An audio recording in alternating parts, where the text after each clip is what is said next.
Good evening, sir. Good evening, sir.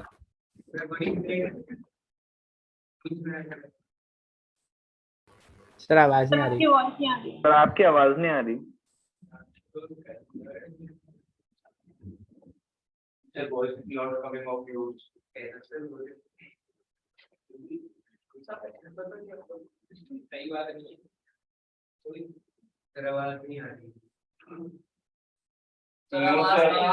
No sir.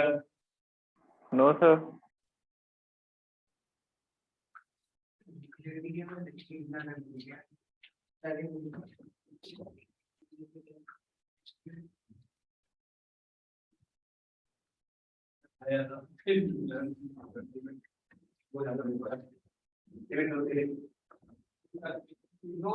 No sir अभी नहीं आ रही। क्या सर? आवाज नहीं आ रही।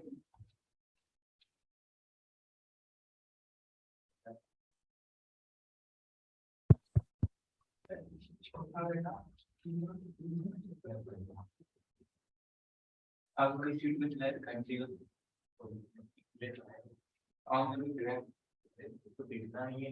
सर बस लिपसिंग हो रही है, आवाज नहीं आ रही है आपकी।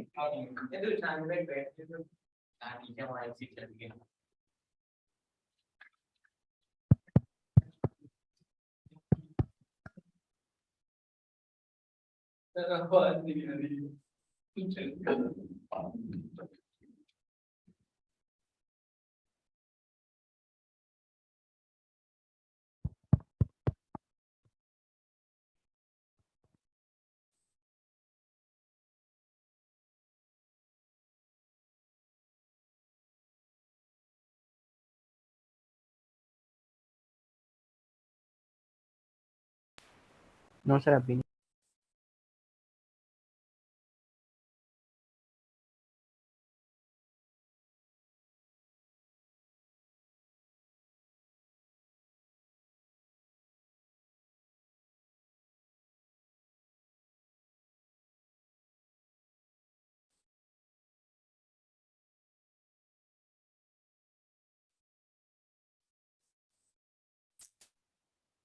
नो सर नहीं आ रही सर।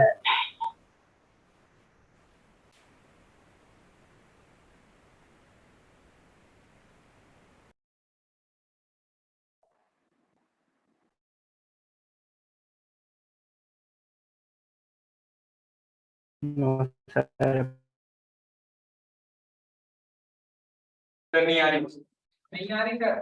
सर नहीं आ रही।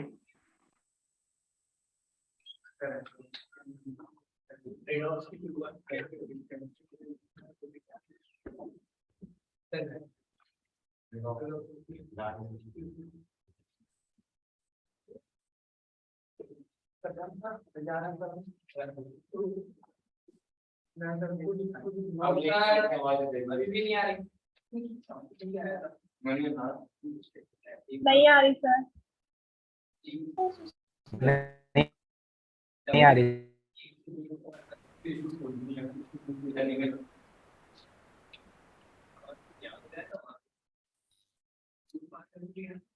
अरे यार बहुत जाता है इंटरप्रेटर का सबसे पहला मुझे no ma'am. No ma'am. No ma'am नहीं आ रही। नो मैम नहीं आ रही।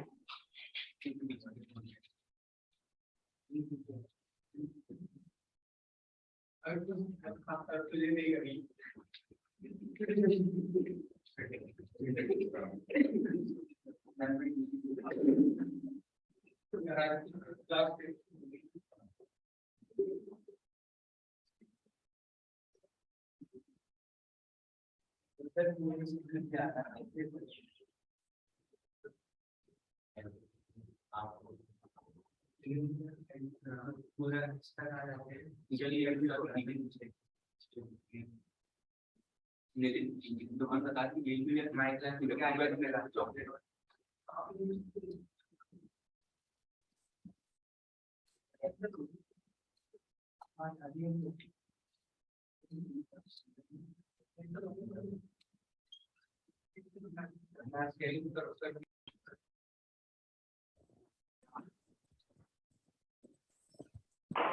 Good evening, sir.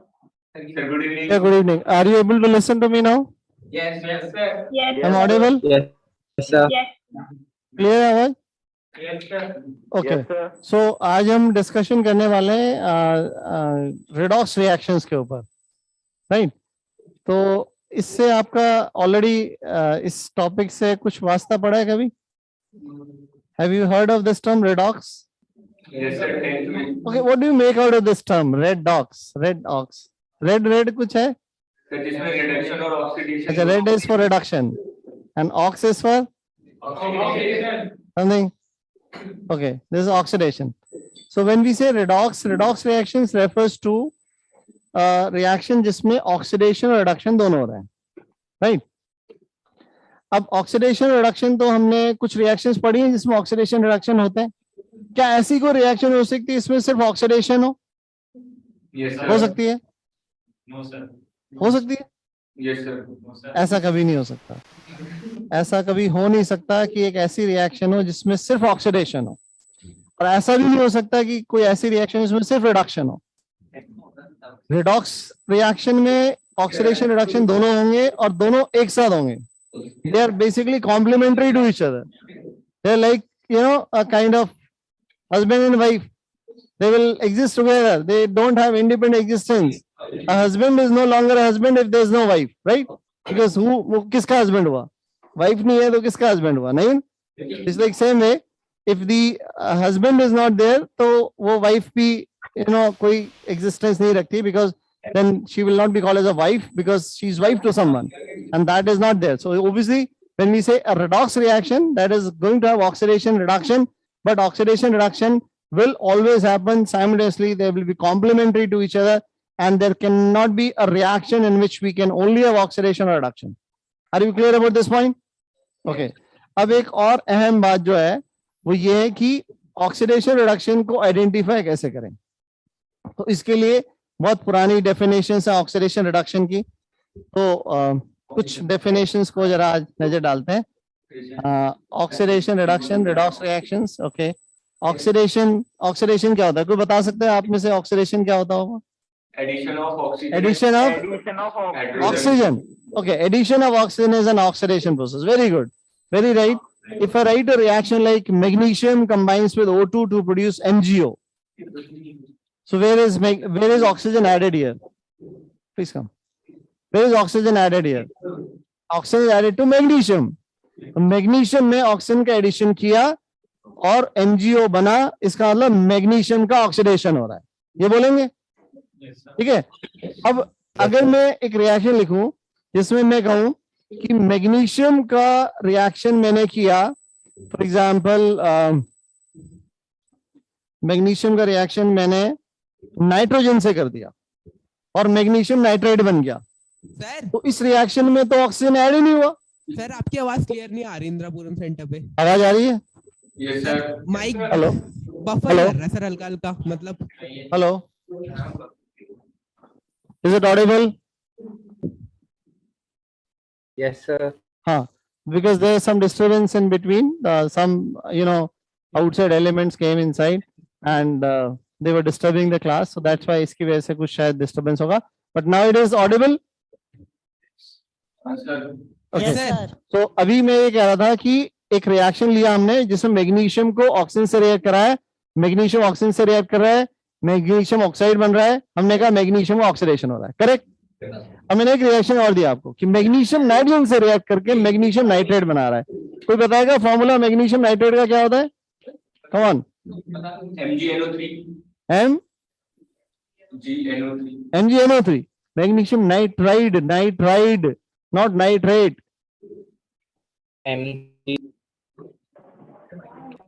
Nitride, not nitrate. Nitrate is basically N with a charge over it as 3 minus. Mg has a charge of 2 plus. So what should be the formula? Mg3. Charge you cross करते हैं ना यार. Mg2N3 is the formula for magnesium nitride. So magnesium nitrate बना, magnesium nitrogen से react करके magnesium nitride बना रहा है. इस रिएक्शन में ऑक्सीजन तो है ही नहीं. जब ऑक्सीजन नहीं है तो इसका इस डेफिनेशन से हम ऑक्सीडेशन डिफाइन नहीं कर सकते इसमें.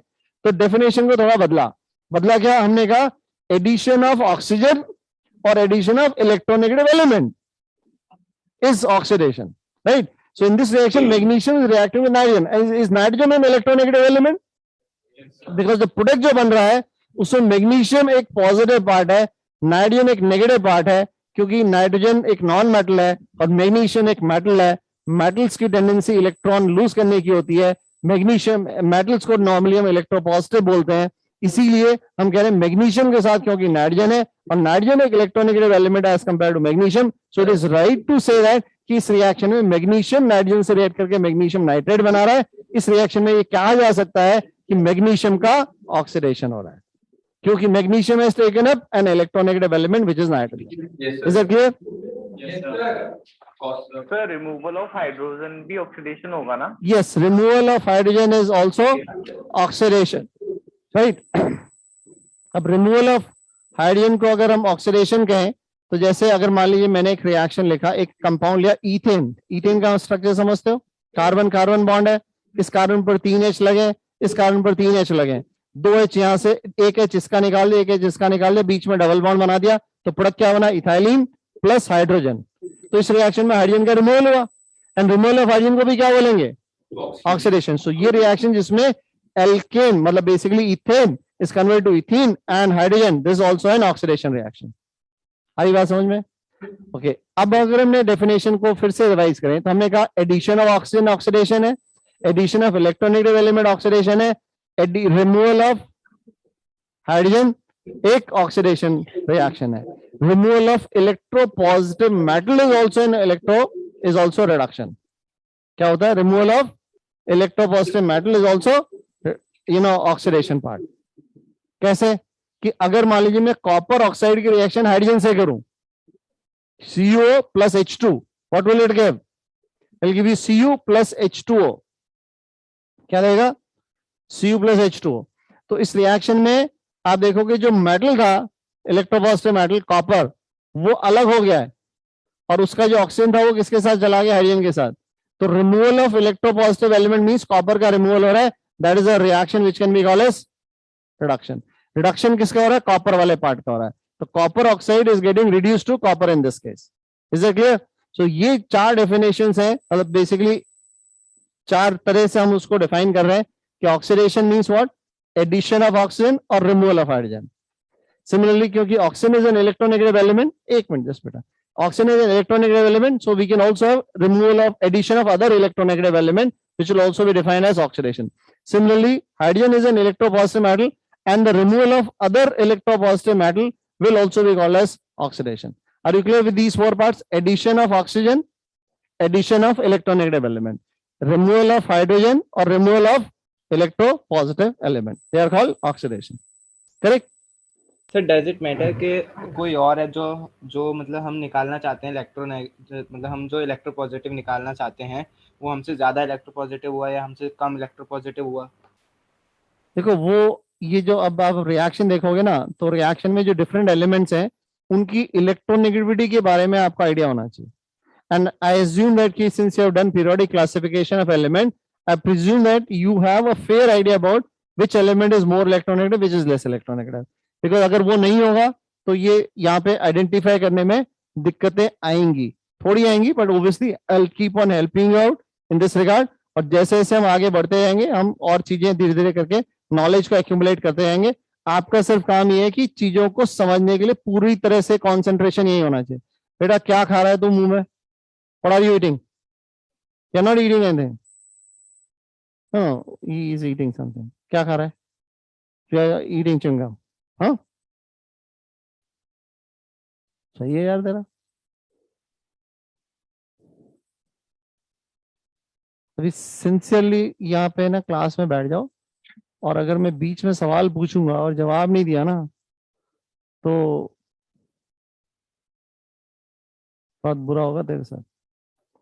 ठीक है, चले ऑक्सीडेशन की रिएक्शन. एक नीचे एक लाइन और लिखी है, उसको अभी मैं डिस्कस नहीं कर रहा हूँ because that is a part that I want to take up later, right. Then we have the reduction part. Reduction part में उल्टा होगा. हम एडिशन किसका करेंगे? जहां रिमूवल कर रहे हैं उसका एडिशन करेंगे. तो रिमूवल ऑफ हाइड्रोजन है ना यहाँ ऑक्सीडेशन में, तो वहां क्या करेंगे, एडिशन ऑफ हाइड्रोजन हो जाएगा, और रिमूवल किसका हो जाएगा, ऑक्सीजन का। और इसी तरह से एडिशन हो जाएगा इलेक्ट्रोपॉजिटिव एलिमेंट का, रिडक्शन हो जाएगा इलेक्ट्रोनेगेटिव एलिमेंट का। तो ये प्रीवियस डेफिनेशंस ऐसे थी। अब इन डेफिनेशंस के बेसिस पे जब हम किसी रिएक्शन को आइडेंटिफाई करने की कोशिश करते हैं तो कुछ रिएक्शंस में बड़ी डिफिकल्टी आती है।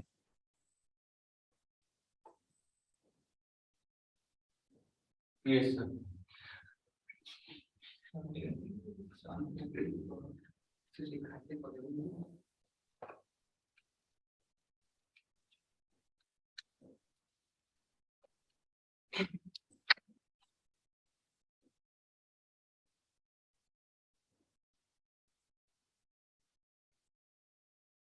Have you noted? Shall we move ahead?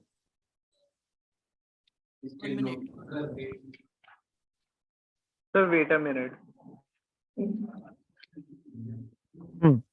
हाँ बेटा।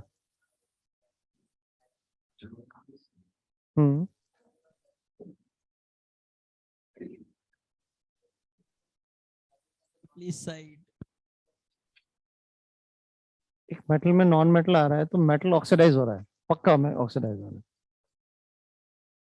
हाँ, जैसे Na की रिएक्शन क्लोरीन से कर, Na plus half Cl2 will give you NaCl, तो Na इज द मेटल। इसमें ये नॉन मेटल आ रहा है, नॉन मेटल इलेक्ट्रोनेगेटिव है। NaCl में कौन ज्यादा इलेक्ट्रोनेगेटिव, Cl है ना, तो Na के पास कौन है, Cl आया, तो एडिशन किसका हुआ, इलेक्ट्रोनेगेटिव एलिमेंट का। Addition of electronegative element is oxidation, so sodium is oxidised. तो जब ऑक्सीडेशन होती है तो इसमें क्या ये मैटर करता है कि कौन सा एलिमेंट, मतलब जो इलेक्ट्रोनेगेटिव ऐड हो रहा है वो हमसे ज़्यादा इलेक्ट्रोनेगेटिव है, या अगर हमारे इक्वल है इलेक्ट्रोनेगेटिविटी में। हाँ, जैसे बेसिकली ये समझो, देखो एक तो आपको ध्यान रखना है कि मेरे पास एक मेटल है, एक non metal. Non metal are more electronegative as compare to metals. Metals are rather considered as electropositive. क्या मानते हैं हम उनको, इलेक्ट्रोपॉजिटिव मानते हैं। But reaction can happen between two non metal also ना। जैसे मैं फ्लोरीन और क्लोरीन की रिएक्शन कर दूं, फ्लोरीन और क्लोरीन की रिएक्शन से बना लेट से ClF3, तो इसमें तो दो नॉन मेटल है। अब लेकिन दोनों नॉन मेटल की इलेक्ट्रोनेगेटिव बराबर नहीं है ना, एक की ज्यादा एक की कम है, तो कौन ज्यादा इलेक्ट्रोनेगेटिव है, क्लोरीन या फ्लोरीन? फ्लोरीन ज्यादा इलेक्ट्रॉन, तो फ्लोरीन का ज्यादा इलेक्ट्रोनेगेटिव है, that is going to a less electronegative, so addition of fluorine to chlorine is a oxidation reaction, so chlorine is getting oxidised in this reaction. ठीक है, but मैंने कहा ना ये डेफिनेशन जो है ना, ये थोड़ी सी मुश्किल डेफिनेशन है। तो इनकेस अगर फ्लोरीन और फ्लोरीन ही ऐड होते हैं तो इलेक्ट्रोनेगेटिव तो सेम है, तो उसमें ऑक्सीडेशन होगा क्या? अभी बात करते हैं बेटा, गिव मी मैंने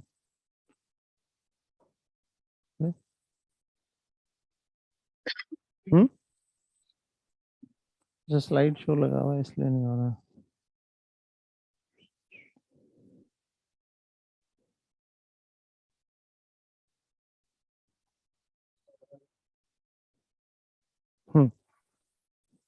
लिखा जाएगा कैसे बेटा, ये इसको, हाँ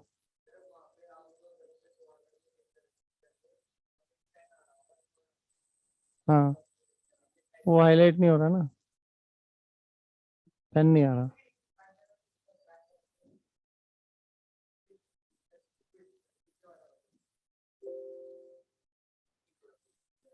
ये तो क्विट हो जाएगा।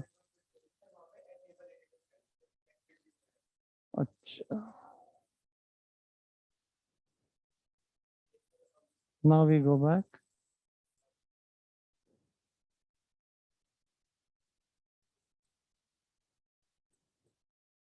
हाँ, अब ठीक है,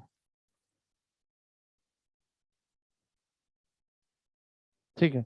So what I was saying is कि we write the reaction like something like magnesium plus oxygen is giving magnesium oxide.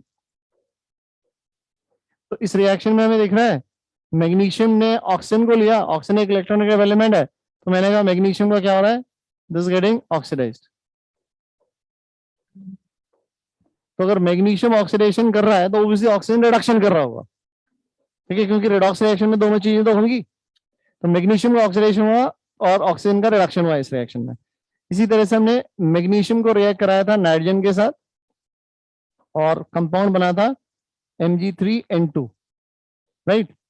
तो ये जो मैग्नीशियम नाइट्राइड बना है, इसमें हमने जो डेफिनेशन लगाई वो ये कहा कि एक इलेक्ट्रोपॉजिटिव एलिमेंट ने एक इलेक्ट्रोनेगेटिव एलिमेंट को लिया, तो addition of electronegative element to this is going to undergo oxidation. So magnesium is getting oxidized because it is adding an electronegative element.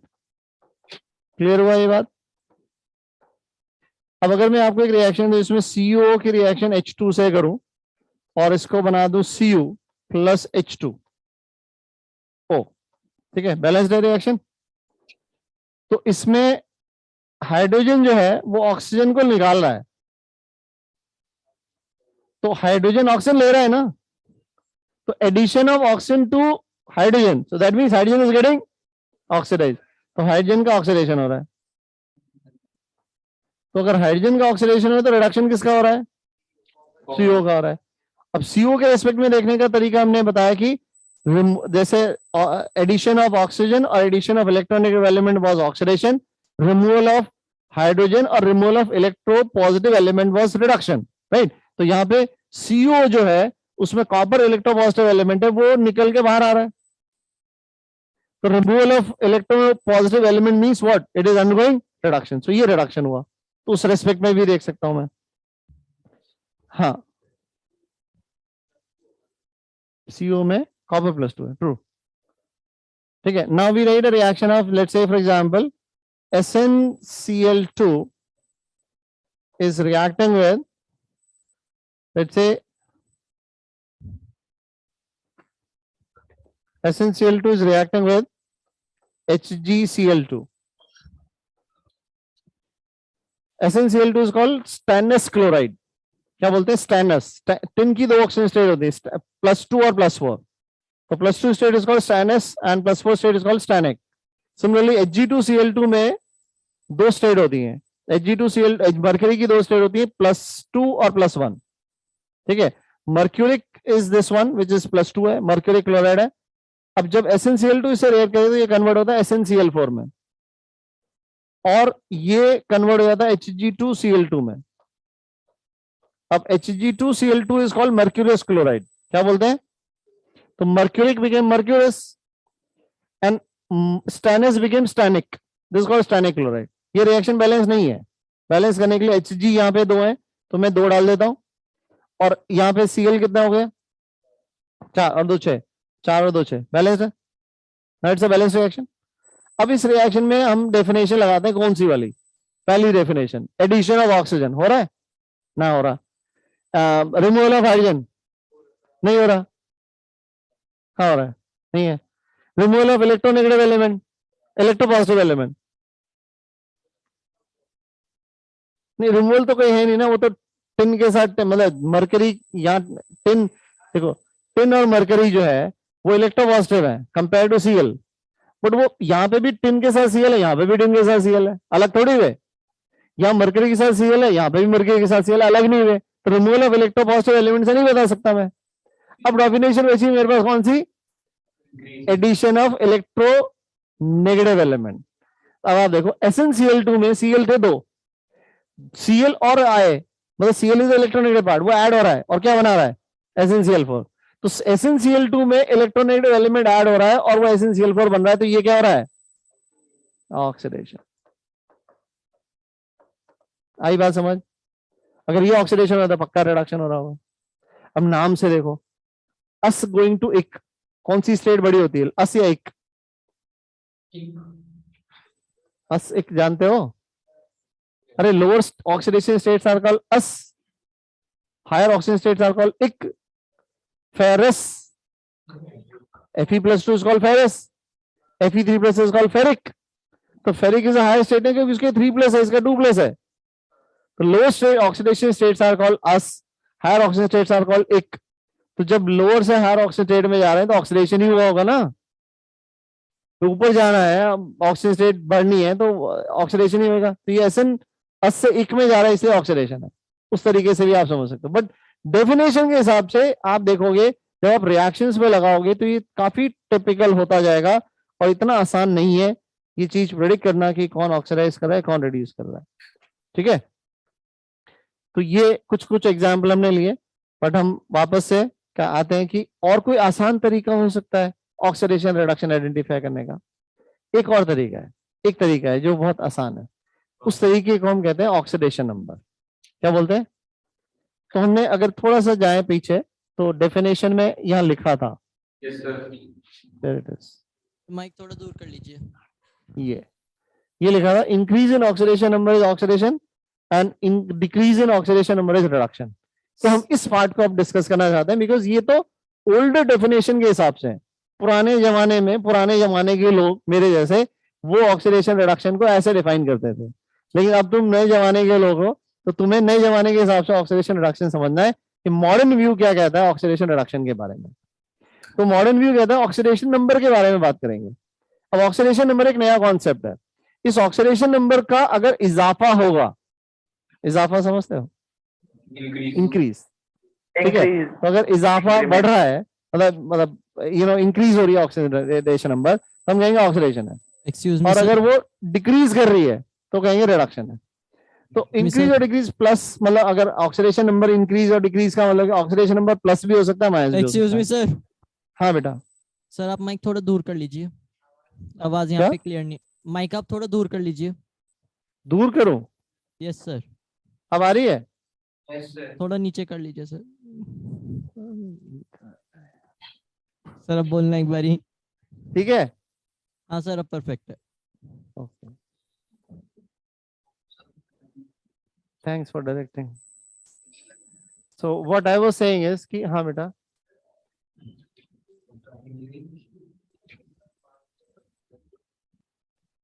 Real नहीं है बेटा,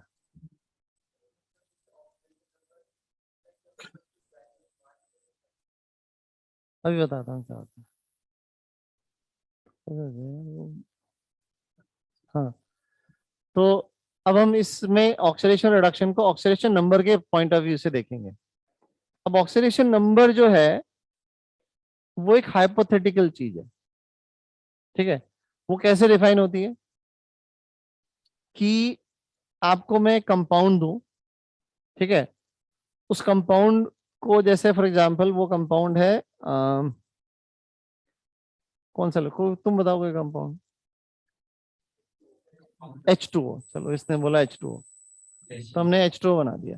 H2O का स्ट्रक्चर तो पता है सबको, बॉन्डिंग पढ़ के आए हो, सही बनाया मैंने या कुछ अधूरा है, कुछ रह गया है? दो लोन पेयर भी बनाना है। चलो अभी हमें लोन पेयर की जरूरत नहीं है इसलिए मैंने नहीं बनाया, राइट। सर हाँ वो डायपोल मोमेंट में काम आएगा लोन पेयर। तो अभी तो हमें सिर्फ बॉन्ड देखना है, ठीक है। दो हाइड्रोजन है, एक ऑक्सीजन है, ये वाटर है, ऐसे होता है। ये ऑक्सीजन हुआ, ये दो H हुए, ठीक है। अब दो एलिमेंट, दो एटम है, इसमें ज्यादा इलेक्ट्रॉन कौन है? ऑक्सीजन है। हमने क्या करना है, ये जो बॉन्ड है इसमें दो इलेक्ट्रॉन्स हैं, करेक्ट। एक किससे आया? एक हाइड्रोजन ने दिया, एक ऑक्सीजन ने दिया, क्योंकि इक्वल शेयरिंग हुई है, कोवेलेंट बॉन्ड बना है ना। अब जब हम इस बॉन्ड को तोड़ेंगे तो जो ज्यादा इलेक्ट्रॉन हुए दोनों इलेक्ट्रॉन उसको दे देंगे, ठीक है। अब एक इलेक्ट्रॉन तो ऑक्सीजन का था ही अपना, उसको एक एक्स्ट्रा और मिल गया तो उसकी वजह से उस पर चार्ज क्या आएगा? नेगेटिव चार्ज आएगा। तो I will put -1 on this oxygen and similarly इसका एक इलेक्ट्रॉन था बॉन्ड में और वो इलेक्ट्रॉन कौन लेके चला गया? O। तो उसका इलेक्ट्रॉन चला गया, जाने की वजह से उस पर क्या चार्ज आएगा? +1। तो अब हम क्या करेंगे, हम ये जब भी कहेंगे मेरे पास एक सिंगल बॉन्ड है उसको मैंने हमेशा उस डायरेक्शन में तोड़ना है जो ज्यादा इलेक्ट्रॉनेटिव है। ज्यादा इलेक्ट्रॉनेटिव वाले को -1 देंगे, कम इलेक्ट्रॉनेटिव वाले को +1 देंगे। अगर ये बॉन्ड डबल होगा तो जो ज्यादा इलेक्ट्रॉनेटिव वाला है उसको -2 देंगे, कम इलेक्ट्रॉनेटिव वाले को +2 देंगे। अगर ट्रिपल बॉन्ड होगा तो ज्यादा वाले को -3 देंगे, कम वाले को +3 देंगे। बात आई समझ में? लॉजिकल है, ठीक है। इसी तरह से मैं इस बॉन्ड को भी तोड़ देता हूं, ये भी ऐसे टूटेगा, इस पे -1 इस पे +1, करेक्ट। तो अब ऑक्सीडेशन स्टेट की जो ऑक्सीडेशन नंबर की डेफिनेशन है वो ये कहती है, it is the hypothetical charge which an atom acquires if all bonds attached to that atom are broken heterolytically.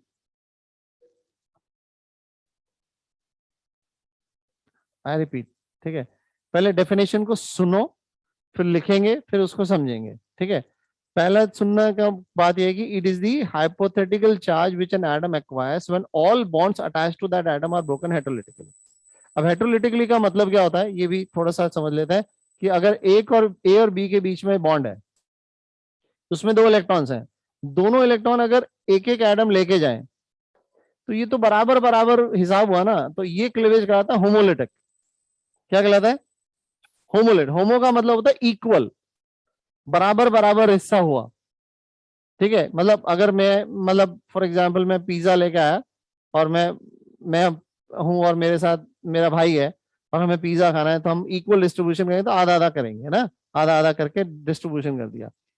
और अगर इसका अनइक्वल डिस्ट्रीब्यूशन करना होता तो एक बंदा अगर चालाकी कर ले और ज्यादा अनइक्वल डिस्ट्रीब्यूशन कर ले, जैसे बंदर और वाली स्टोरी नहीं है, तो बस वैसा अगर कोई खेल हो जाए कि बी वाला ज्यादा इलेक्ट्रॉन हो जाए तो बी पर दोनों इलेक्ट्रॉन चले जाएं और ए के ऊपर पॉजिटिव चार्ज आ जाए, तो ये क्लीवेज जो है that is called heterolytic cleavage. अब इसमें वो अलग चार्ज है कि बी पे नेगेटिव क्यों हो गया, ए पे पॉजिटिव क्यों है, वो इलेक्ट्रोनेगेटिविटी पर डिपेंड करेगा। अगर बी ज्यादा इलेक्ट्रॉन है तो बी पे नेगेटिव होगा, ए पे पॉजिटिव होगा, ए ज्यादा इलेक्ट्रॉन है तो ए पे नेगेटिव होगा, बी पे पॉजिटिव होगा। क्लियर है यहां तक बात बच्चों तुम लोगों को? Yes sir. ओके, अब ये होमोलिटिक है, ये हेटेरोलिटिक क्लीवेज है। हमने ये क्लीवेज कैसा किया है? ये हेटेरोलिटिक है क्योंकि दोनों इलेक्ट्रॉन्स एक बॉन्ड के एक ही एटम लेके जा रहा है, तो ये हेटेरोलिटिक क्लीवेज है। इसलिए डेफिनेशन में फिर से आते हैं, it is the hypothetical charge which an atom acquires if all bonds attached to that atom are broken heterolytically. इस H2O मॉलिक्यूल में ये ऑक्सीजन एटम है, इस ऑक्सीजन एटम के 2 बॉन्ड है, दोनों बॉन्ड को मैंने कैसे तोड़ा? हेटेरोलिटिकली। हेटेरोलिटिकली तोड़ने के बाद जो चार्ज आया वो उसकी ऑक्सीडेशन स्टेट है। क्या चार्ज आ रहा है? -2। क्या चार्ज है ऑक्सीजन पे? -2। So oxidation number or oxidation state of oxygen in H2 is -2. And what is the oxidation state of H? Is H की +1, is H की भी +1. So oxidation state of hydrogen is +1, oxygen is -2.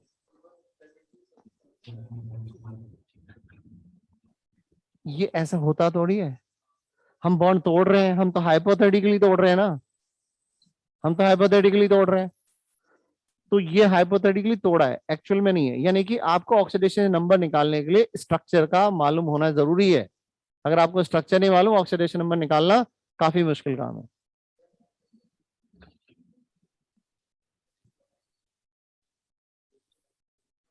एक H पे +1 है, 2 H पे +1 क्या +2 ही हुआ ना, नेट तो चार्ज 0 ही होगा। इंटीजर एक H के ऊपर +1 है। हम ऑक्सीडेशन नंबर या ऑक्सीडेशन स्टेट जब डिफाइन करते हैं एक एटम पर डिफाइन करते हैं। ये फॉर्मल चार्ज से डिफरेंट है। फॉर्मल चार्ज एक्चुअल चार्ज है, ठीक है, ये हाइपोथेटिकल चार्ज है। ऐसा हुआ नहीं था, हमने कहा हमने अगर एक मॉलिक्यूल होता उसके बॉन्ड को हेटेरोलिटिकली तोड़ दिया होता तो जो चार्ज आते वो उसकी ऑक्सीजन स्टेट कहला दी। Write down the definition.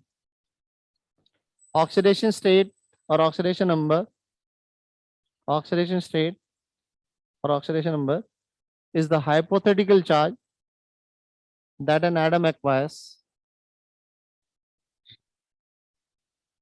Oxidation state or oxidation number of an element is the hypothetical charge,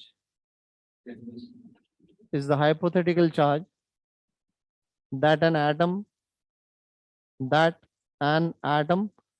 acquires when all bonds attached to that atom are broken heterolytically. The hypothetical charge that an atom acquires when all bonds attached to that atom, are broken heterolytically. HETEROLYTICALLY. Lysis का मतलब होता है breaking. क्या होता है? Lysis means breaking. आपने term पढ़ा होगा इलेक्ट्रोलाइसिस। Very good. इलेक्ट्रोलाइसिस मतलब इलेक्ट्रॉन पास करके किसी कंपाउंड को ब्रेक करना, उसकी ब्रेकिंग करना, लाइसिस कराना। या आपने टर्म पढ़ा होगा वो होता है हीमोलिसिस। हीमोलिसिस आपने ब्लड टेस्ट कराया कभी? जब ब्लड टेस्ट कराते हैं उसमें हीमोलिसिस कराया जाता है कि आप जो ब्लड सैंपल देते हो उसमें ब्लड के अंदर क्या होते हैं, आरबीसी होते हैं। दो पार्ट होते हैं उसके, एक होता है प्लाज्मा, एक होता है मतलब उसमें बाकी सेल्स होते हैं। सेल्स में आरबीसी, डब्ल्यूबीसी, प्लेटलेट से पता नहीं कुछ कुछ होते होंगे, इतने मुझे बायो नहीं आती। तो ये जो आरबीसी होते हैं उसके अंदर क्या कंटेंट क्या है, तो उसके कंटेंट को निकालने के लिए कि आरबीसी के कंपोनेंट क्या है, तो उसके जो सेल है उसको तोड़ा जाता है। तो सेल तोड़ने का मतलब क्या, सेल की वॉल तोड़ना। तो उसको ऐसे किसी सोल्यूशन में डालते हैं जिस सोल्यूशन में अंदर से जो कंटेंट है वो बाहर आ जाए। ठीक है, तो इस तरह का वो लाइसिस फिनोमेना कराया जाता है। तो ये लाइसिस जो किया जाता है वहां पे ब्लड टेस्ट में इसको यूज करते हैं। या जैसे हमने कहा होमोलाइसिस। लाइसिस मतलब ब्रेकिंग, होमो मतलब बराबर बराबर, तो equal distribution is homolysis, unequal distribution is heterolysis and so on. आपने एक टर्म और सुनी, हाइड्रोलाइसिस। हाइड्रोलिसिस, हाइड्रोलिसिस क्या होता है? पानी से किसी को तोड़ना ना, पानी डाल के किसी को तोड़ना, दैट इज कॉल्ड हाइड्रोलिसिस। ठीक है, तो ये कुछ ऐसी डेफिनेशंस हैं जो, लाइसिस एक बहुत कॉमन टर्म है। ठीक है, तो ये पायरोलिसिस आपने सुना होगा। पायरो मतलब होता है पायरो मतलब पारो नहीं, पारो मतलब हॉट, हॉट मतलब हीट। तो anything which you break using a heat is called pyrolysis. तो pyrolysis is breaking a compound using heat, right? So इस तरह के कुछ कुछ काफी लाइसिस जो टर्म है बहुत कॉमन है। तो are we clear with the definition ना? ओके, अब एक काम और करते हैं, कुछ एक स्ट्रक्चर और बनाता हूँ, उसका उसमें ऑक्सीडेशन स्टेट निकालते हैं। आपने H2SO4 का स्ट्रक्चर पढ़ा है? H2SO4 का स्ट्रक्चर होता है S, sulphur, double bond O, double bond O, OH। सही बनाया मैंने? ठीक है, पास। ओके, अब मैं सल्फर का ऑक्सीडेशन स्टेट निकालना चाहता हूँ। डेफिनेशन मुझे पता है, स्ट्रक्चर मेरे सामने है, मुझे बॉन्ड तोड़ना है। अब ये इसमें इस कंपाउंड में तीन तरह के एलिमेंट है, हाइड्रोजन, सल्फर, ऑक्सीजन। सबसे ज्यादा इलेक्ट्रॉनिक एलिमेंट कौन सा होता है? तो ऑक्सीजन की इलेक्ट्रॉनिक सल्फर से ज्यादा, सल्फर की हाइड्रोजन से ज्यादा। करेक्ट है? Very good, very good. So मैंने इस बॉन्ड को तोड़ा, तो इस पे कितना आना चाहिए चार्ज? -2। सल्फर पे क्या आना चाहिए इस वाले बॉन्ड को तोड़ने से? +2। इस बॉन्ड को तोड़ूंगा, सल्फर ऑक्सीजन के लिए -2, सल्फर शुड गेट +2। इस बॉन्ड को तोड़ूंगा, oxygen should get -1, sulphur should get +1। When I break this bond, I should get -1 and +1. With the net charge on the sulfur, you are getting after breaking all the bonds around sulfur. तो sulphur के आसपास सारे bond तोड़ने के बाद जो net charge आ रहा है वो उसकी ऑक्सीजन स्टेट है, क्या है? +6। अब इस ऑक्सीजन का ऑक्सीडेशन स्टेट पूछे तो क्या है? -2। इसका क्या है? इसका तोड़ने के लिए इसके आसपास सारे बॉन्ड तोड़ने पड़ेंगे। ये तो तोड़ दिया आपने, इसको तोड़ोगे तो इधर जाएगा, तो ये -1, ये +1, तो इसका भी -2, ऐसे इसका भी क्या आएगा? -1 +1। तो क्या मैं कह सकता हूँ H2SO4 में सारे ऑक्सीजन -2 हैं? Therefore oxygen, each oxygen has an oxidation number of -2. Okay with this? Understood? Chewing gum boy? Huh? Okay. अगर किसी को chewing gum चाहिए उससे ले सकते हो। He has a stock. अरे वो बैग में रख के लाया, छुपा रख, मतलब मैं देखा यार, वो इधर से दे रहा था, कौन ये बैठा था शायद, आपस में एक्सचेंज कर रहे थे तुम लोग। हाँ, so are we clear with the structure of H2SO4 and the oxidation state in this structure? अब थोड़ा सा कॉम्प्लिकेटेड करते हैं। आप HNO3 का स्ट्रक्चर जानते हो? नाइट्रिक एसिड, नाम सुना है? नाइट्रिक एसिड कहाँ सुना है?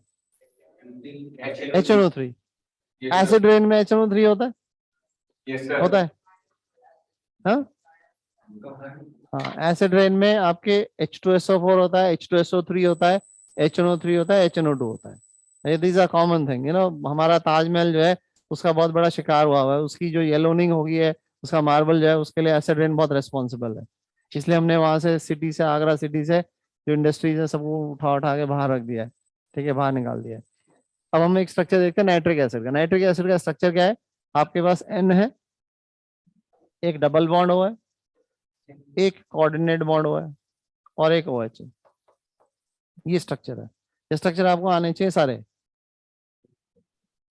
जब भी टाइम मिले, फ्री मिले ना, स्ट्रक्चर बना बना के देखो, याद कर लोगे। अब जरा ध्यान से सुनो, गलती यही तो मैं कह रहा हूँ, ये थोड़ा यूनिक है, इतना आसान नहीं है। अब आप अभी आप काम मत करो, पहले सुनो। ये बॉन्ड कैसा है? मतलब डबल बॉन्ड, गुड। ये कैसा है? ये कैसा है? अभी सिंगल तो है लेकिन ये कोऑर्डिनेट बॉन्ड है, डेटे बॉन्ड है। तो डेटे बॉन्ड में क्या होता है, आपको क्या करना है कि मैंने ये स्ट्रक्चर दोबारा बनाया, ठीक है, और स्ट्रक्चर को बना के मैंने कहा कि ये बॉन्ड सिंगल कर दिया मैंने, एरो हटा दिया मतलब। अब एरो मुझे क्या दिखा रहा है? एरो मुझे ये बताता है कि ये एटम था डोनर, ये था रिसीवर। डोनर से रिसीवर के डायरेक्शन में होता है एरो हमेशा, है ना। तो यहाँ पे मुझे ये तो पता लग रहा है इससे डोनर कौन है, रिसीवर कौन है। जो डोनर है उस पर +1 लगा दो और जो रिसीवर है उस पर -1 लगा दो। तो आपने पहले ये चीज करनी है कि एक तरीका तो ये है कि इसको आप एरो को प्लस माइनस, एरो हटा के प्लस माइनस लगाना है। तो जिस एटम से एरो शुरू हुआ है उस पर +1 देना है, जिस पे एरो खत्म हुआ उस पर -1 देना है। ये कर लो। अब ये कोवेलेंट बॉन्ड बन गया। अब कोवेलेंट बॉन्ड बनने के बाद जो है जैसा रूल लगाते हैं वैसा लगा लेंगे। अब ये लगाओ, इस पे गया -2, इस पे +2, इस पे गया -1 +1, इस पे गया -1 और +1। तो अब इस प्लस को काउंट करके जो नेट चार्ज आ रहा है वो कर लो, +5। आई बात समझ में? ऑक्सीजन कितना हुआ? -2। ये ऑक्सीजन क्या हुआ? -2। एक पहले से था कोऑर्डिनेट बॉन्ड वाला, दूसरा आया, और ये वाला भी क्या है?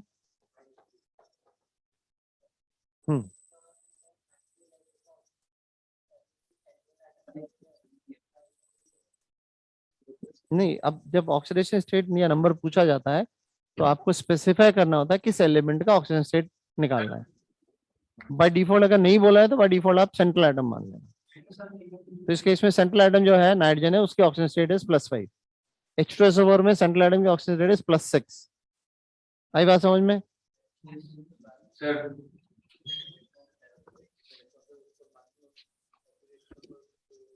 HNO3 का रिपीट कर दीजिए सर। वो भी अभी बताएंगे, थोड़ा सा उसको लॉजिक को भी समझना पड़ेगा। ठीक है, यहां तक आया समझ में? ऑक्सीडेशन स्टेट समझ में आ रही है?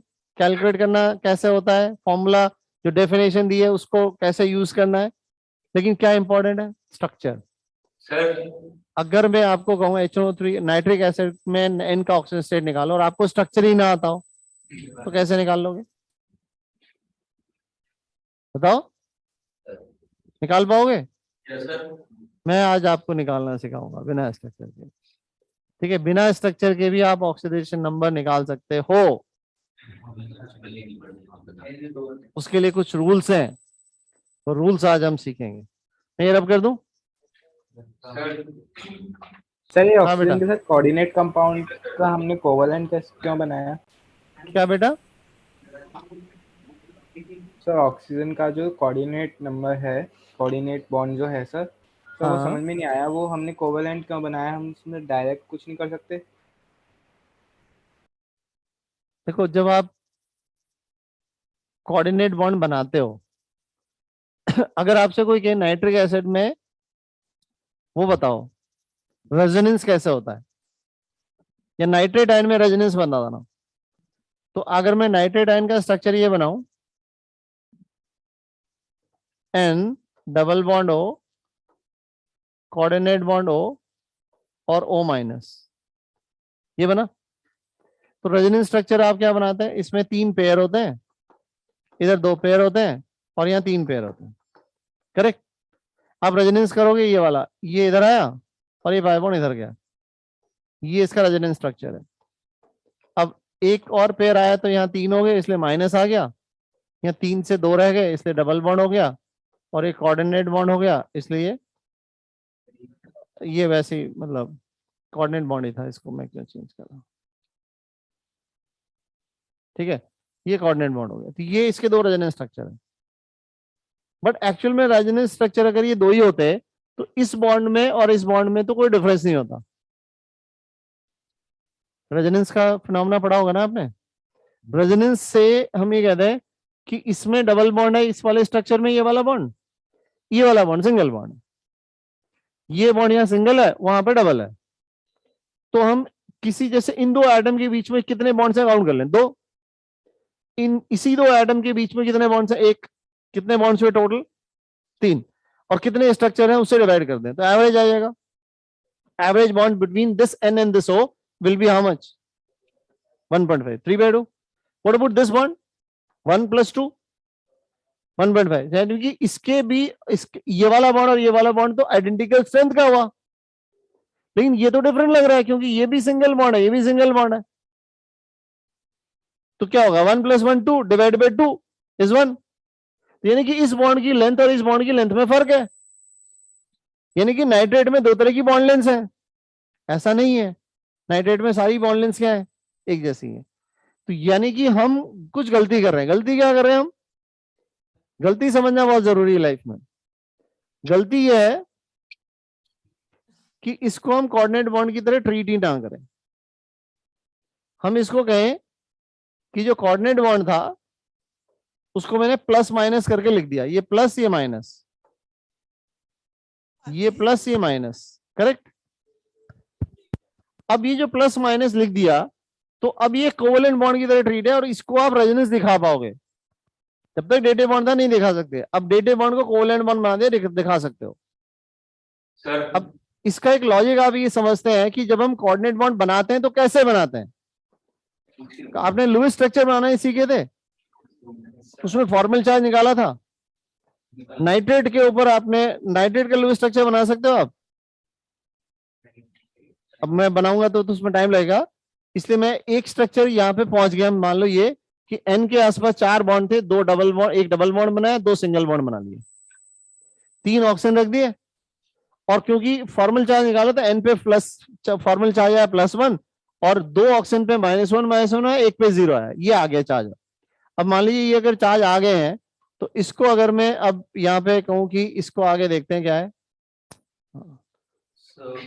तो इस स्ट्रक्चर में अब मेरे पास जब भी दो एडजेसेंट एटम हो, दो एडजेसेंट एटम में एक पे positive charge oxidative formal charge है, एक पे नेगेटिव फॉर्मल चार्ज है, तो आप पॉजिटिव और नेगेटिव फॉर्मल चार्ज हटा लो, एरो बना दो पॉजिटिव से नेगेटिव की तरफ, वो कोऑर्डिनेट बॉन्ड का कन्वर्जन होता है।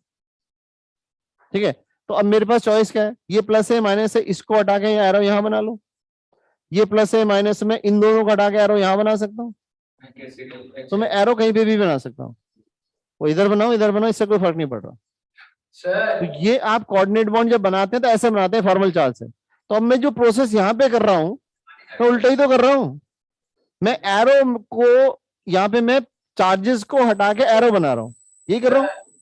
यहाँ मैं क्या कर रहा हूँ, एरो को हटा के चार्जेस ला रहा हूँ। तो जैसे ये चार्जेस को हटा के एरो लाने का प्रोसेस, मैंने उस प्रोसेस को उल्टा ही तो किया है। I haven't done anything which is illogical, है भाई? सर हाँ बेटा बोलो।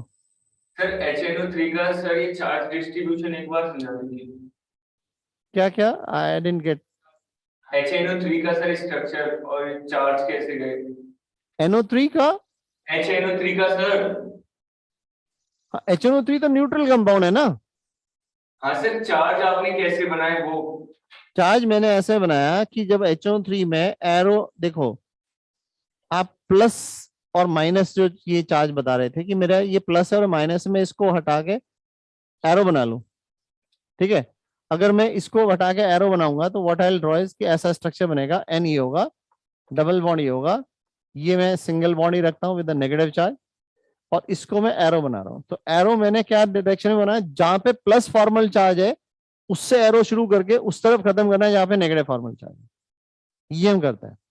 अब मैं इसका जब उल्टा करूंगा, मैं एरो हटाऊंगा तो जिस तरफ एरो उस पे चार्ज कहलाना माइनस, जिस तरफ से एरो शुरू हुआ उस पे चार्ज कहलाना प्लस। तो मैं उल्टा कर रहा हूँ, जहां पे एरो का डायरेक्शन है वहां पे नेगेटिव है, जिससे दूर जा रहा है एरो उस पे प्लस है। यानी कि मैंने इसका एरो हटाया तो इस पे नेगेटिव डाला, इस पे प्लस डाला। ठीक है बेटा? Okay sir. यहाँ तक क्लियर है? अब देखो नाइट्रेट के स्ट्रक्चर्स में रेजोनेंस की बात आई थी, तो रेजोनेंस करके एक बार देख लेते हैं ये कैसे होता है। ओके तो एक स्ट्रक्चर तो ये बन गया दो।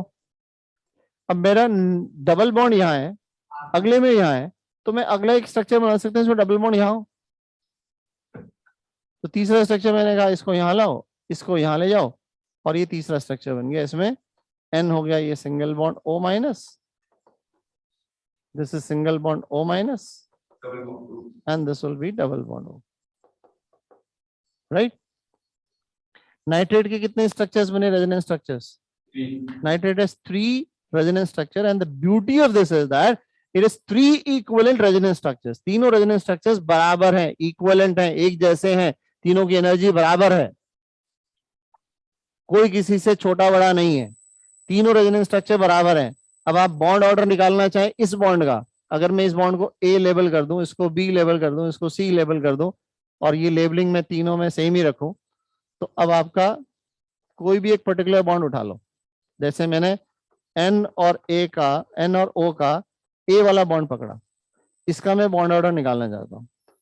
तो एक बॉन्ड ऑर्डर आपने निकालना सीखा होगा MOT से, bonding minus anti bonding divide by 2, ये गया, ठीक है। तो हम बेसिकली इलेक्ट्रॉन्स के पेयर ही तो बना रहे हैं, एंटी बॉन्डिंग एंटी बॉन्डिंग का डिफरेंस दो और उसको पेयर में कन्वर्ट करने के लिए 2 से डिवाइड कर दो, ये आपका बॉन्ड ऑर्डर आ रहा है, राइट? क्योंकि एक बॉन्ड को बनाने के लिए 2 इलेक्ट्रॉन चाहिए होते हैं। हमने यहाँ पे क्या किया कि इस वाले स्ट्रक्चर में एक बॉन्ड है, इस स्ट्रक्चर में 2 बॉन्ड है, इस स्ट्रक्चर में 1 बॉन्ड है, सबका जोड़ लो, sum of the number of bonds between a pair of atoms, right? तो इस पेयर ऑफ एटम्स में ए वाले बॉन्ड में कितने बॉन्ड हुए? 1 + 2 + 1, correct? Divide by the number of resonance structure which is 3. So what is this coming out to be? 4/3 fractional value. चलने दो, अगला देखो bond order of NO bond, कौन से वाला? B वाले का देखते हैं। B वाले में ये बॉन्ड कैसा? डबल 2, ये वाला कैसा है? सिंगल, वो कैसा है? सिंगल। अबे B वाला देख, divide by 3, this is equal to 4/3। Same आया कि डिफरेंट आया? सेम आया। थर्ड वाले बॉन्ड का देखते हैं, B bond order of NO bond which is C type is equal to, this is a single bond, this is a single bond, and that is a double bond. So 1 + 1 + 2 divided by 3 will be 4/3. Bond order of all 3 bonds are same, and if the bond orders are same, what does that imply? That means तीनों bond बराबर strength के हैं। तीनों bond अगर बराबर strength के हैं तो तीनों बॉन्ड की बराबर लेंथ भी होनी चाहिए। Are you getting my point? The last one? Yes, sir. You are into something else. Huh? So phone should not be in your hand. ये मेरे पास आ जाएगा एकदम उड़ के, मैं ले लूंगा। नहीं, अब अगर नेक्स्ट टाइम मैंने देखा फोन किसी का टेबल पे पड़ा है तो मैं ले लूंगा उसको, या अगर मेरा फोन मेरे हाथ में हो तो तुम ले लेना। That's it. I will not do that because I know मैं ऐसा नहीं करूंगा। तो बट तुम लोगों को भी ध्यान रखना है, क्लास में जब हो प्लीज नो डिस्टर्बेंसेस अलाउड, भूल के भी डिस्टर्बेंस नहीं होना चाहिए। ऐसे घर में आग लग जाए उठाना नहीं है फोन, ऐसा कुछ नहीं होगा, आग लगेगी। Are you okay with the nitrate structure? Bond order being same, bond order same मतलब bond strength same मतलब bond length same मतलब तीनों बॉन्ड्स इक्वल लेंथ के हैं। तो नाइट्रेट में कितनी बॉन्ड लेंथ मिलेंगी NO की? एक ही तो मिलेगी, तीनों बॉन्ड एक ही जैसे तो हैं। You will have only 1 bond length, different types of bond lengths. मतलब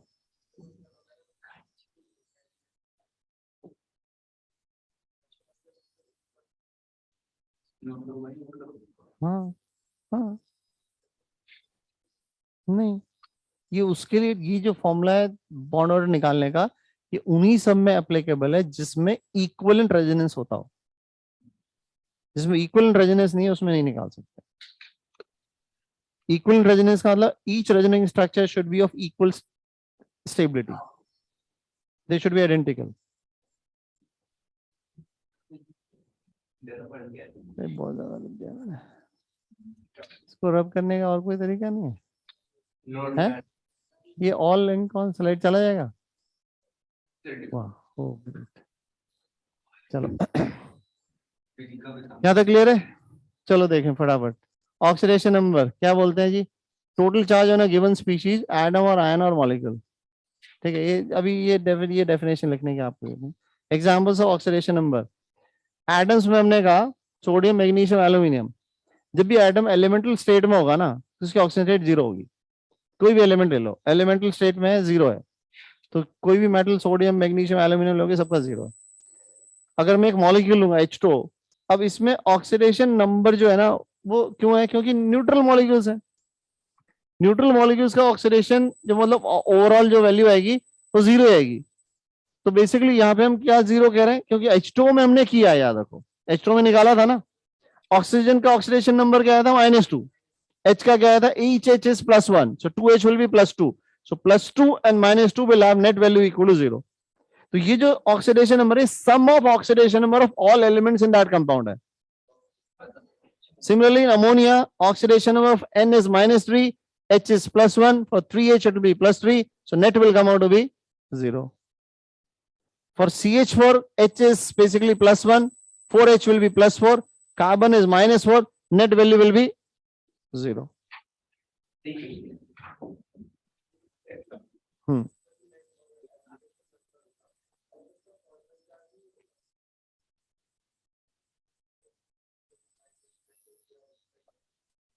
वो सम ऑफ ऑक्सीडेशन नंबर्स आ रहा है।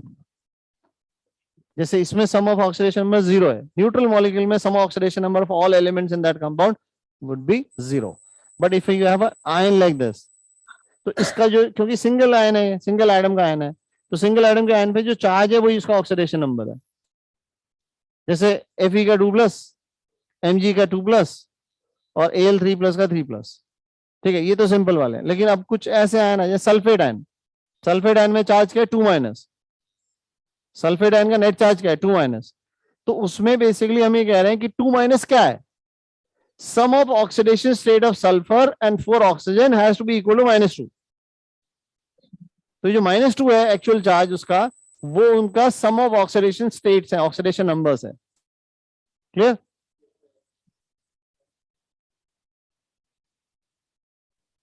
ओके, अब मैंने आपको कहा था कि ऑक्सीडेशन नंबर किसी स्पीशीज, किसी एटम का निकालने के लिए आपको स्ट्रक्चर की जरूरत नहीं है, उसके बिना भी निकाल सकते हैं।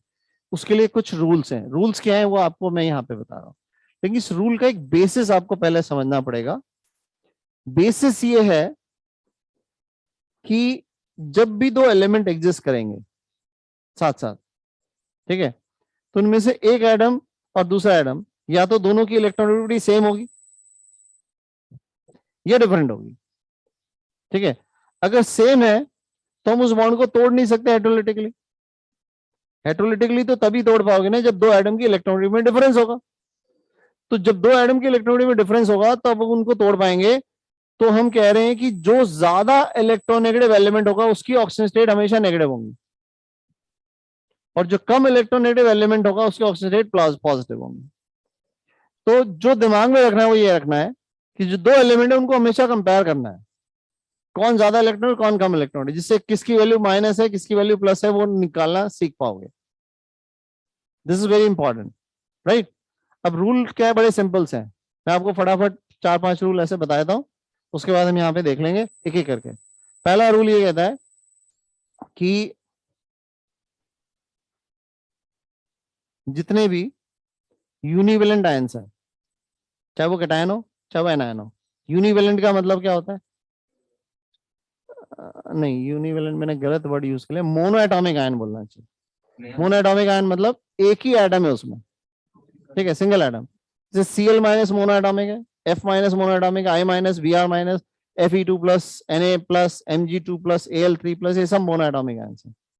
इन मोनो एटॉमिक आयंस में जो भी उस एलिमेंट उस आयन का चार्ज होगा वही उस एलिमेंट की ऑक्सीडेशन स्टेट होगी। ठीक है, तो जैसे एल्कली मेटल में क्या चार्ज होता है? एल्कली मेटल आयंस होते हैं लिथियम, सोडियम, पोटेशियम, रुबिडियम, सबका चार्ज +1 है, तो ऑक्सीडेशन नंबर क्या है? +1। तो एल्कली मेटल की ऑक्सीडेशन नंबर है +1, एल्कलाइन अर्थ मेटल की ऑक्सीजन नंबर क्या बनेगी? +2, एल्यूमिनियम की क्या बनेगी? +3, राइट। क्लोराइड की क्या बनेगी? -1, chloride, chloride -1, fluoride, oxide, oxide का 2-। अब ऑक्सीडेशन नंबर नेगेटिव पॉजिटिव ये साइन भी आपको देना पड़ेगा, याद रखना है, ठीक है। ये आपका सिंपल सा पहला रूल ये है क्या कि मोनो एटॉमिक आयंस का oxidation number is equal to charge on that ion, correct, okay. दूसरा, जितने भी न्यूट्रल मॉलिक्यूल हैं, न्यूट्रल मॉलिक्यूल्स में sum of the oxidation number of all the elements is equal to 0. In a polyatomic ion, sum of the oxidation number of all the element will be equal to the net charge on the species, net charge on the overall species, net charge on that ion, right? जैसे phosphate पे charge क्या है? 3-, phosphate होता है PO4 3-। तो oxidation state of phosphorus plus oxidation state of oxygen into 4, इन सब का सम मिला के 3- के बराबर होगा। ये आपका रूल है, ठीक है, यहां तक आया समझ में? तो बेसिकली मैं सेकंड और थर्ड को अगर क्लब करना चाहूं तो मैं ये कहूंगा किसी भी स्पीशीज, चाहे न्यूट्रल हो चाहे चार्ज हो, sum of the oxidation number is equal to the net charge on the species. If net charge is 0 we'll put 0, if net charge is something we'll put that charge, okay? Are you following, online students? Yes, sir. Okay. Yes sir.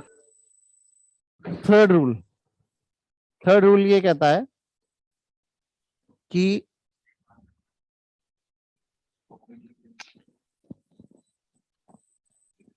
Oxidation state और oxidation number में क्या difference है?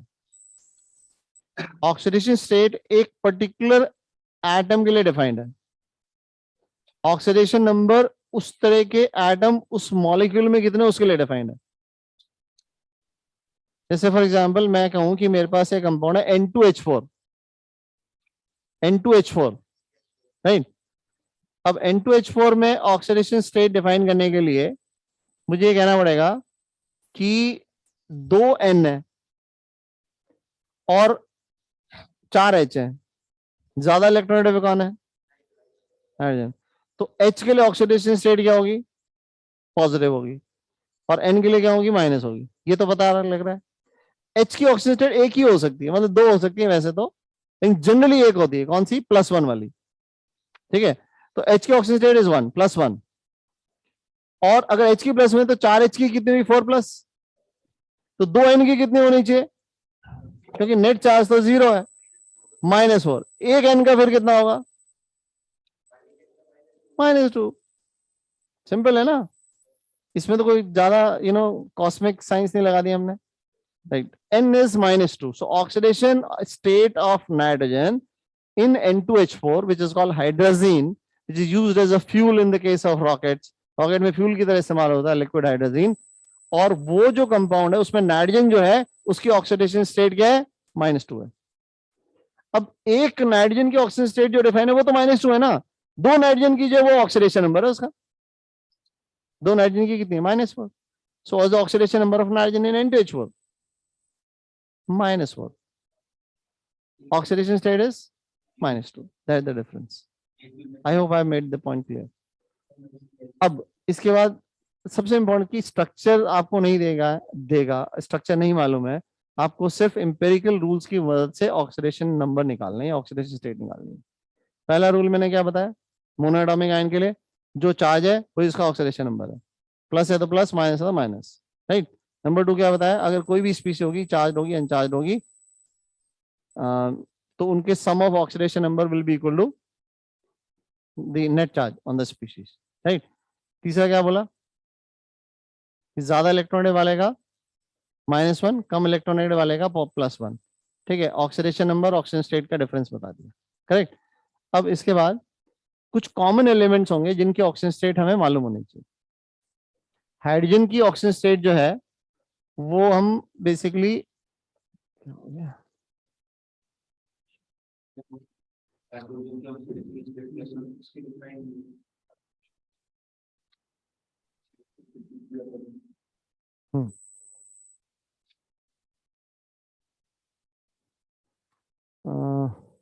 Okay चलो इसके बाद देख लेते हैं।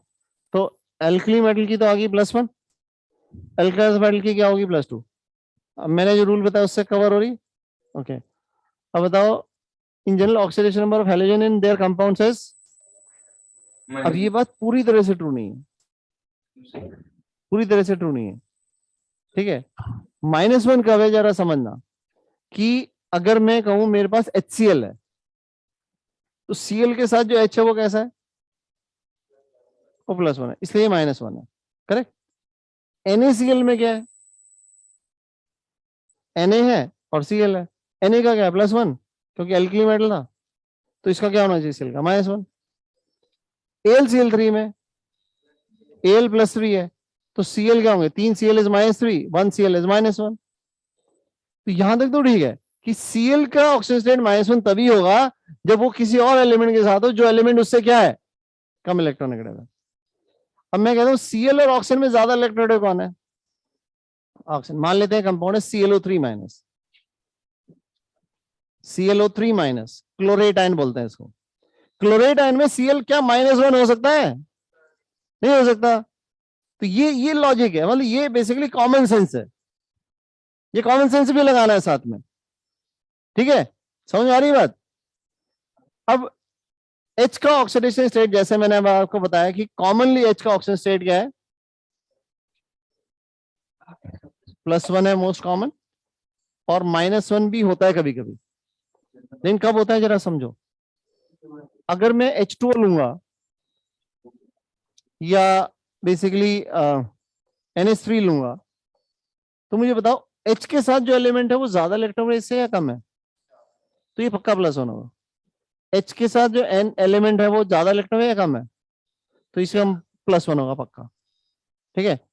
अब मैं कहता हूं मेरे पास एक कंपाउंड है NaH या CH2, तो ये तो मेटल हाइड्रेट्स हुए, और मेटल हाइड्रेट में इस H के रिस्पेक्ट में ये तो ज्यादा इलेक्ट्रोपॉजिटिव हुआ ना, तो ये ज्यादा इलेक्ट्रॉनिक हुआ, तो इसका -1 हो जाएगा, उसका +1 हो जाएगा, क्योंकि Na का तो फिक्स है ना, एल्कली मेटल का +1, तो H का पक्का क्या होना चाहिए -1, और एल्कलाइन मेटल का +2 है तो 2H का -2 है, 1H का -1 है। आ रही बात समझ में। तो H का नेगेटिव ऑक्सीजन स्टेट कब दिखेगी, जब उनके मेटल के हाइड्रेट्स होंगे, तो with metal hydrates H will show state which is -1। But logic बड़ा सिंपल है, नेगेटिव कब होगी, पॉजिटिव कब होगी। नेगेटिव तब होगी जब वो ज्यादा इलेक्ट्रोनेगेटिव है, पॉजिटिव कब होगी जब वो कम इलेक्ट्रोनेगेटिव है, करेक्ट। ऑक्सीजन की कॉमन ऑक्सीजन स्टेट्स क्या है, ऑक्सीजन की मोस्ट कॉमन है -2, लेकिन कभी कभी ऑक्सीजन -1 भी दिखाता है, किसमें दिखाता है, परऑक्साइड्स में, ठीक है। Oxygen sometimes will show -½ also which is shown in super oxides. Oxygen sometimes also show -1/3 which is in compounds called ozonides. Oxygen shows +1 state also, +1 and +2 both। +1 मिलता है आपको O2F2 में, और OF2 में मिलता है आपको +2 स्टेट। तुम्हें तो आता है यार सर, अच्छा आया हो चुका है, ओके तो मुझे सिखाओ तुम लोग, ठीक है। Are you okay till now. Oxygen की ऑक्सीजन स्टेट ये सब है, -2 से लेके कहां तक, +2 तक, और बीच में 0 भी है। 0 किसमें, O2 में, O3 में, इनमें 0 है, राइट। ये common oxygen state oxygen. H की और O की तो आपको सारी याद होनी चाहिए। अब इसके अलावा N की ऑक्सीजन स्टेट मिनिमम और मैक्सिमम, मिनिमम इज -3 और मैक्सिमम इज +5।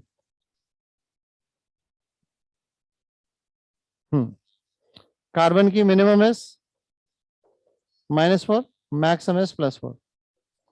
सल्फर की मिनिमम इज -2 और मैक्सिमम इज +6। ये कुछ मालूम होना चाहिए, इतना याद कर लो। उसके बाद 99% मॉलिक्यूल्स के अंदर जो एलिमेंट आपसे पूछेंगे उनके ऑक्सीजन निकाल पाओगे, 1% नहीं निकाल पाओगे। 1% के लिए कैच है, वो कैच क्या है वो भी समझाऊंगा, एक्सेप्शन कुछ नहीं होता केमिस्ट्री में, कोई एक्सेप्शन नहीं है। अरे कोई एक्सेप्शन नहीं है भाई। भाई अगर एक्सेप्शन कोई कहता है ना, इसका मतलब उसको केमिस्ट्री नहीं आती। मैं बता रहा हूं आपको, केमिस्ट्री एक साइंस है ना, और science has to have a logic. क्या साइंस में कोई इलॉजिकल चीज है? नहीं है ना। और केमिस्ट्री एक साइंस है, तो बताइए यार तुम लोगों को, अगर ये साइंस है तो इसका कोई लॉजिक तो होगा। हम उस लॉजिक को नहीं समझा सकते तो हम उसका किसका सहारा लेते? एक्सेप्शन है, ये याद कर लो, क्योंकि मुझे नहीं आता। ये तो मैं नहीं कह सकता ना कि मुझे नहीं आता। तो टीचर क्या सोचते हैं, टीचर क्या बोलते हैं? एक्सेप्शन है, ये बहुत इंपॉर्टेंट है, एक्सेप्शन है, याद करो। जबकि एक्चुअल में रियलिटी है कि मुझे आता नहीं, इसलिए मैं तुम्हें एक्सेप्शन बोल रहा हूँ।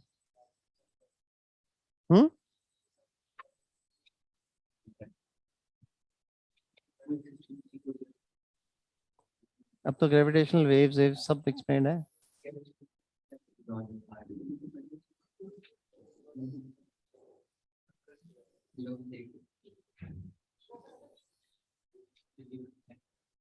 They have been scientifically proven now. Gravitational waves exist. Gravitational field are there. You know, everything has been explained. उसके लिए तब तो काफी लोगों ने रिसर्च बहुत की है हाई लेवल पे। तो अभी मैं ये कह रहा हूं कि देखो, ऐसा नहीं है कि सारे फिनोमेना एक्सप्लेनेबल भी होंगे। That is incapability of human being not to be able to understand that aspect, and our inability will not reflect into this aspect that कि it's an exception.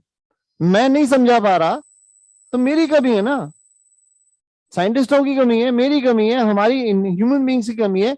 उसको ये नहीं कह सकते कि हम उसको अपनी कमी को छुपाने के लिए कुछ उसको नाम दे दें। हमें वो नहीं करना चाहिए, हम वो नहीं करेंगे। तो केमिस्ट्री में हम सारी चीजें जितनी एक्सप्लेनेशन अवेलेबल है, मेरे को जो आती है मैं आपको बताऊंगा, कोशिश करूंगा कि बता दूं। टाइम क्या हो गया, ज्यादा हो गया क्या है? नहीं, 8:20 तक है क्लास, 8:20 तक क्लास है। तो 1 घंटा 20 मिनट की क्लास होती, मैंने ही तो प्लान की है। चलो चलो,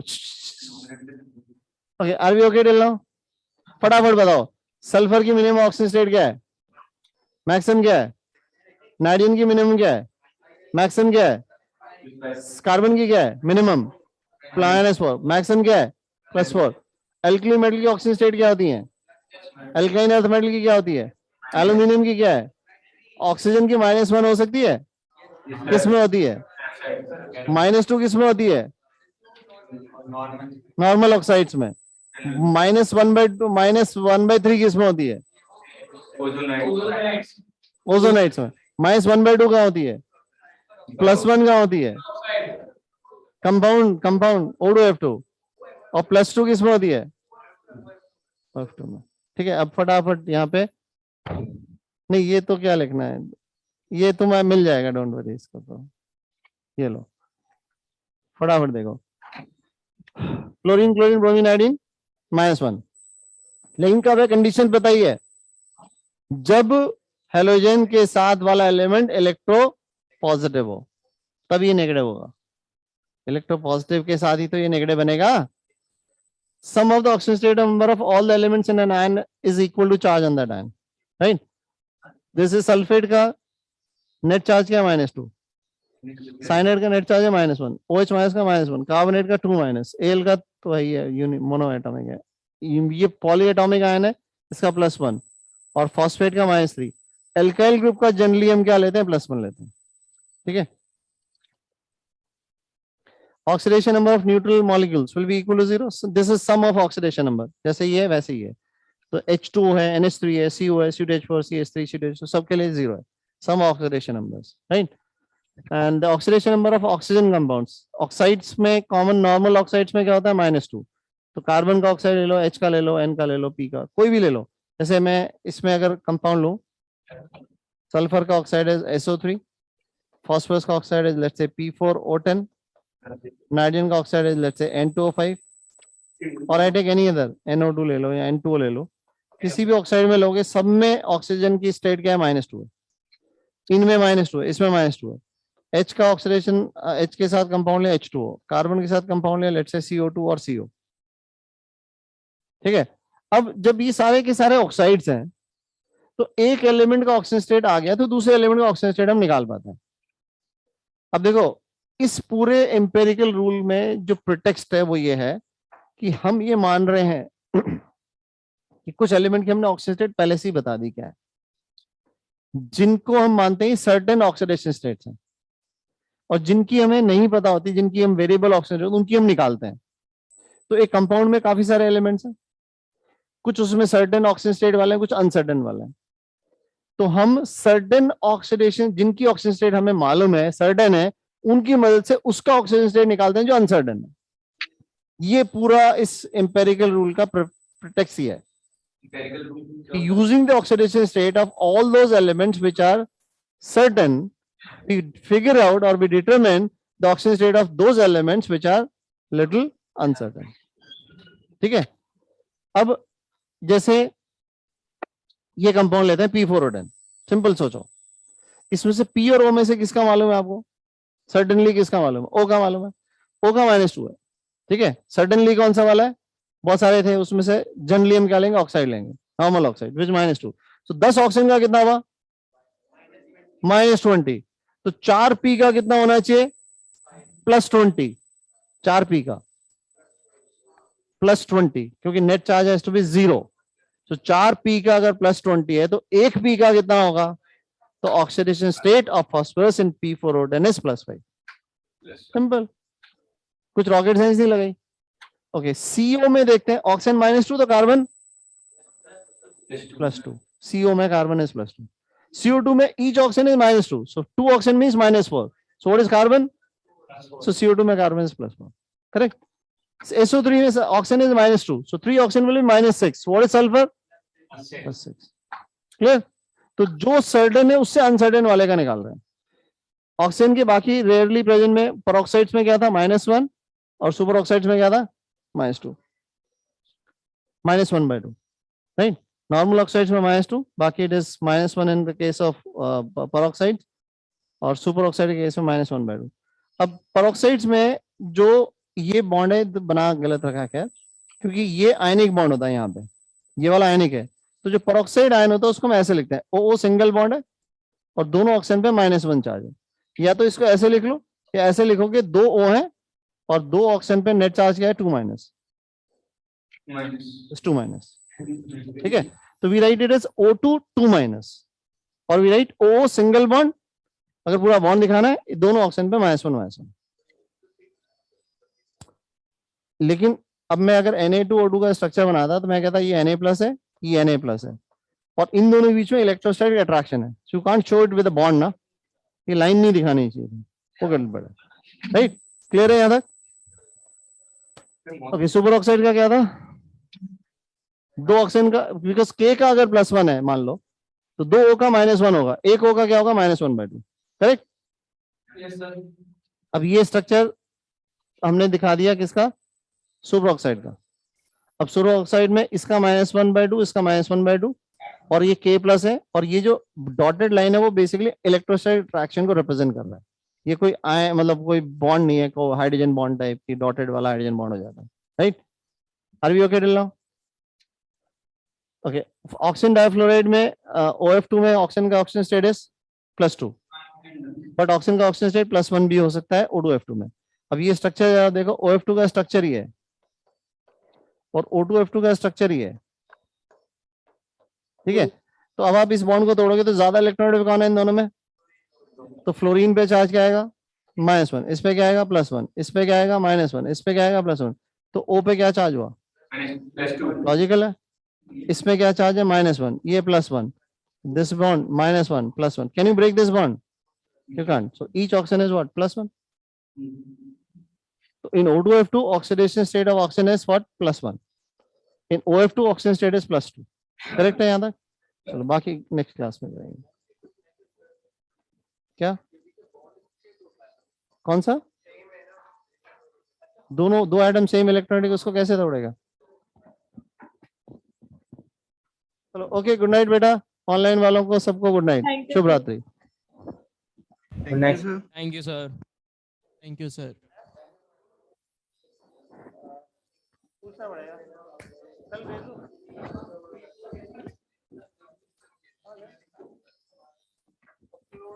पूछना पड़ेगा